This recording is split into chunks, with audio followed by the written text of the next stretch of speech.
তাড়া করছে হিংস্র উন্মুক্ত এক পাল ষাঁড়। প্রাণ বাঁচাতে সরু রাস্তা আর অলিগলি দিয়ে ছুটছে শত শত মানুষ, কিন্তু পুরো রাস্তা জুড়ে মানুষের মিছিল। ভিড় ঠেলে সামনে যাওয়া যেন অসম্ভব।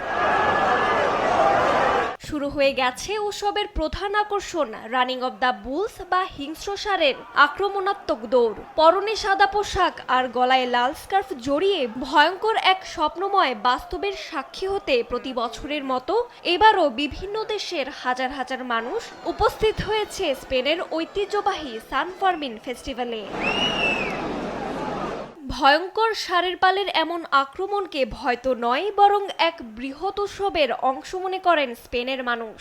শতাব্দীর প্রাচীন এই খেলা যথেষ্ট বিপজ্জনক হলেও ষাঁড়ের দৌড় স্প্যানিশদের কাছে দারুণ জনপ্রিয়। জুলাই মাসে আয়োজিত এই সান ফার্মিন উৎসবে থাকে মেলা, সাংস্কৃতিক সন্ধ্যা সহ অসংখ্য মন ভালো করা আয়োজন।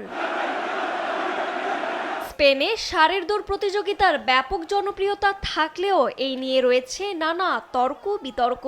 এই প্রতিযোগিতায় বিভিন্ন সময় ঘটে দুর্ঘটনা, আহত হয় শত শত মানুষ। এবারও তার ব্যতিক্রম হয়নি। ষাঁড়ের আঘাতে আহত হয়েছে বেশ কয়েকজন। ষাঁড়ের এই দৌড় প্রতিযোগিতা বাতিল করা হবে কিনা তা নিয়েও গত কয়েক বছরে দেশটিতে ব্যাপক বিতর্ক হয়েছে। সান ফার্মিন দর্শকের জন্য মনোরঞ্জনের খেলা হলেও বুলফাইটে প্রতি বছর অনেক নিরীহ প্রাণী মারা যায়। প্রাণী হত্যা এবং উৎসবের বর্বরতা বন্ধে আন্দোলনে নেমেছেন বিক্ষোভকারী দল।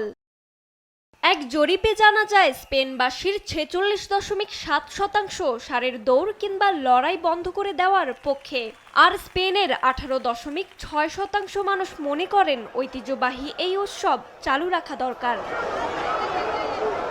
রজনী রহমান, নিউজ ডেস্ক, দেশ টিভি।